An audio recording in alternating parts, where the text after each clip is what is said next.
Will agree. Yeah, the referee's made a decision. I think a good sign if you're a black and white fan, it's Leon Price and the involvements he's having. I mentioned before the match that if he played and got involved a little bit more, as he has done in the opening 22 minutes of this game, the result could have been different. The players are in the ear of the referee constantly here tonight. I think it came off a Leeds player, that's why. And he's checked with the two touch judges. I'm not sure. I don't think Sinfield touched that at all. I think he got the arm. Given, isn't it? I think he might have touched it, but I'm not sure how much and how conscious he is of touching it. The original call came from touch judge Chris Kendall on the far side, who called a knock-on against Hull. The players have complained, and Richard Silver was checked with Chris Kendall, who reaffirmed his decision, and he's give the ball to Hull, which was surprising. So the touch judge said it was a knock-on against Hull. He said it was a knock-on. Decided on the field that it wasn't, and he went against the call. Could he have asked the video refs to have a quick look at that, Stuart? No, he can't do that. He can do, for a matter of fact, whether the ball's gone into touch or the player's gone into touch. A lot of traffic coming down the middle. The middle unit for Leeds Rhinos really working. Then they look to spread. Here's Paliacina, another big truck to handle. That's a great offload to Houghton. Cuthbertson and Jones Buchanan just wheeling in. Westerman finds his way to Price, who's got a second, and Price, a bit of magic from Leon Price. It's his 200th career try for Leon Price. What a night to claim that milestone for Leon Price, and he's playing tonight with all the swagger that he used to play in St Helens, in Catalan in the early days, and of course the Bradford Bulls. Leon Price, and 2 tries. That'll do wonders for his confidence. Well, when you looks in, the decision goes for the black and whites on that occasion. The offload from Joe Westerman is judged to be a knock-on by a Leeds Rhinos player.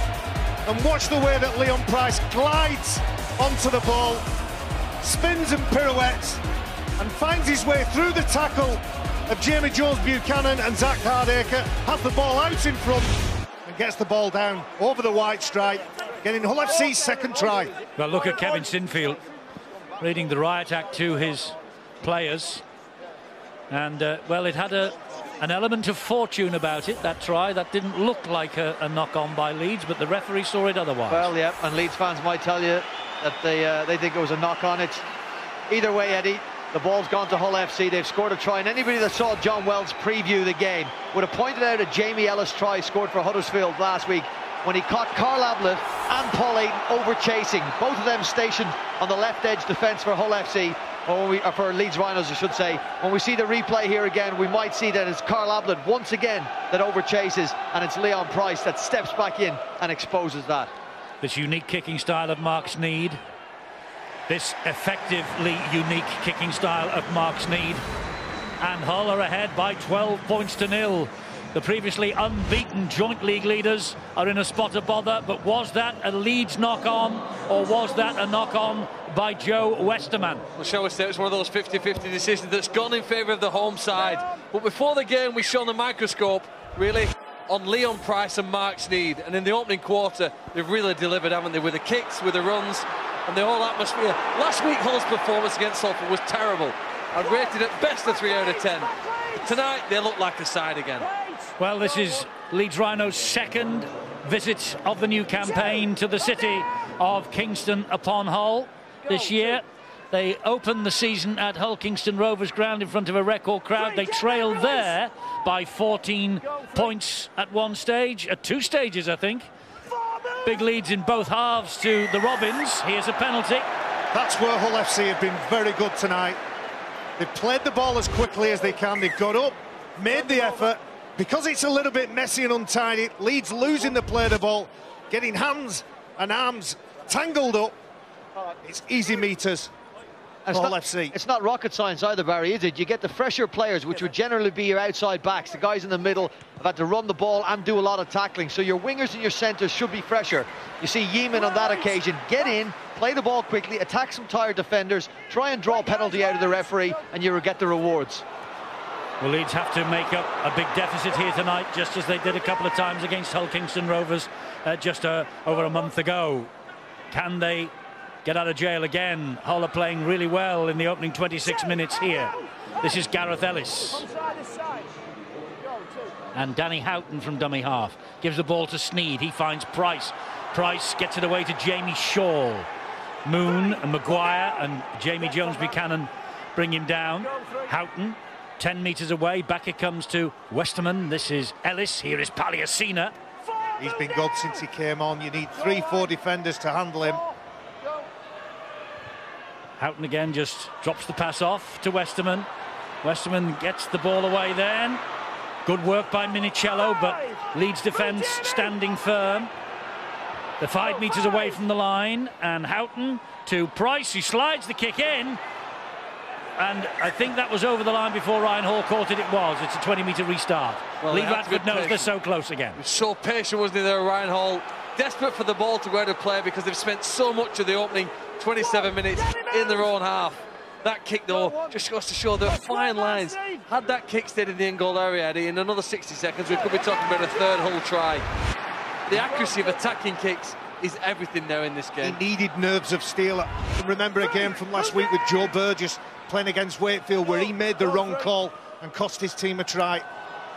And Leeds Rhinos, they just need some ball. They seem to have been defending for 25 of the 27 minutes. Singleton's on. He played the ball then to Ayton, who found Cuthbertson. He takes the return pass.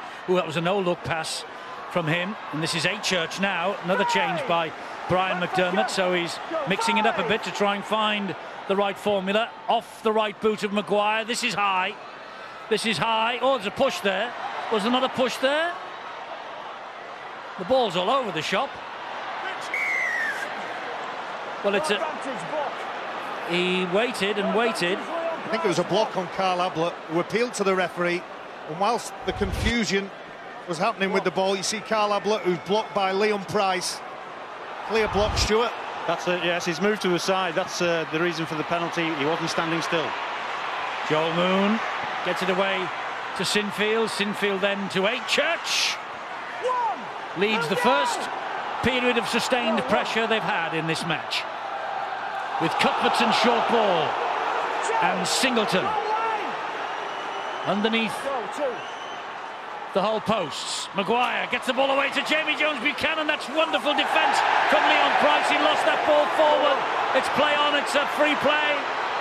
It's a free play for the black and whites. It's going to be a great run from Jamie Shaw. What a fantastic break by Jamie Shaw. We saw in last week's Catalan game the advantage of picking the ball up and going, don't kick it, don't waste it, just put the foot down and go. Here's the attempt from Jamie Jones-Buchanan, who drops the ball, and the Hull FC fullback just picks the ball up and goes. Here's a knock-on, though, now against Kurt Yeaman. He's claiming the ball was reefed out of his possession, but the referee sees it another way.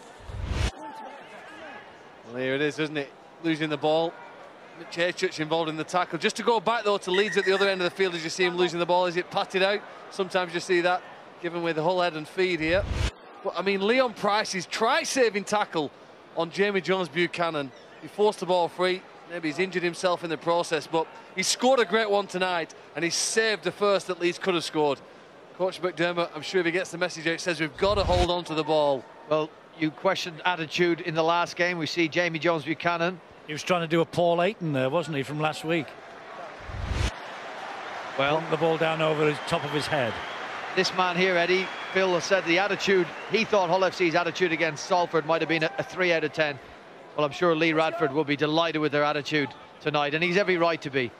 10 years ago, Leon Price, man of the match in the grand final against the Leeds Rhinos for the Bradford Bulls. Bill's got some Leeds injury news. Yeah, we saw Jamie Peacock come off a short time ago. He'd had some treatment while he was still out on the field for a cut. He's gone straight to the dressing room. I suspect it might be a stitches job for the Leeds stalwart. And Leeds frustrating half hour for them so far, summed up by Stevie Ward's reaction when he was replaced a few moments ago. He came off the field and was furious, and I don't think furious with himself, but furious with what has happened to the side so far.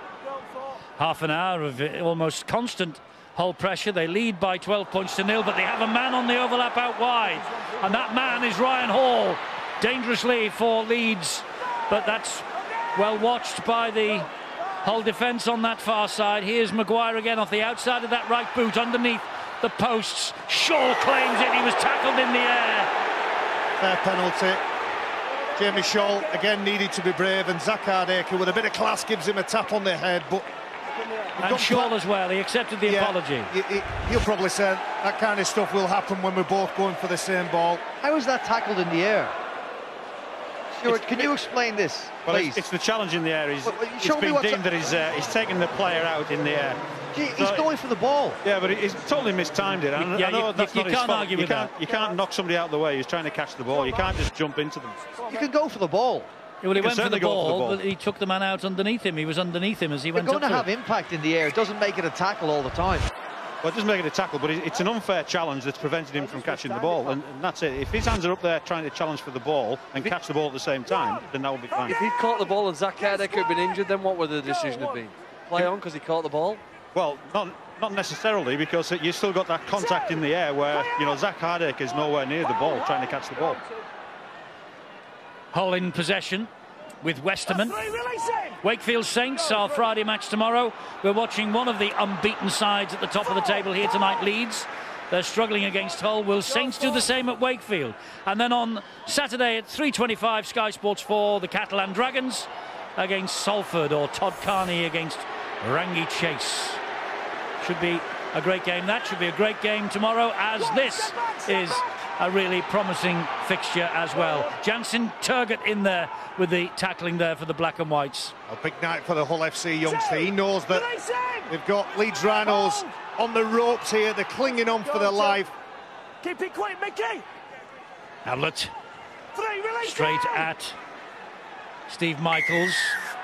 Oh, and then a tangle of legs and a little push from Gareth Ellis, maybe. Penalty to the Rhinos. And I think it's all about that attention to detail for Hull. The 12 points up, but they know that Leeds can score from anywhere given the chance, and they're giving them a chance here with an unnecessary penalty. Kick to touch has failed to find touch though. Oh, the touch just disagrees with me. He says it just about did. Well, if Leeds get this head and feed as they do, they get the ball at the scrum, it's Leeds. I want you to watch Adam Cuthbertson. He's done some wonderful offloads. We'll just take another look at the kick. His foot on the line. Well, the toucher's claimed that he's caught it in the field of play and then taken it into touch. So that's why we've got the scrum. Well, he was closer to it than us. And his feet don't move. From the point of him catching the ball, they don't move. No, they caught it with his foot on the line. His foot's on the line, so it should have been Leeds free kick. Either way, here you go. With Burgess. Looping pass, Briscoe, beg your pardon, looping pass to Ayton. This is Cuthbertson. And Ayton is directing the operations behind the play, the ball in centre field. Comes down the right-hand side to Watkins. Watkins then to Achurch. Achurch gets away from the first tackle, that was Talanoa's. Period of Leeds pressure here, led by skipper Sinfield. Dumps the ball into the arms of Maguire. Now it's Ablett. Ablett wide to Moon. Moon spins, gives it back to Ablett. One-handed, Carl Ablett. Tempting the defenders to come to him. They do, in the shape of Westerman. He wanted a support runner, Carl Ablett. Ayton again, and he finds Jamie Jones-Buchanan, route one from him. Gets to his feet, plays it. Ayton, oh, is that knocked forward by Maguire anyway? I think the referee says it was. And Leon Price right in the eye line of Danny Maguire, who looks like he's got a bit of blood. You watch the focus and attention that Leon Price, and these two players have been playing against each other for over a decade now. And that's 1-0 to Leon on that occasion. It was a sloppy play, the ball. Paul Ayton floats a pass into Danny Maguire. Well, he's having a great game so far.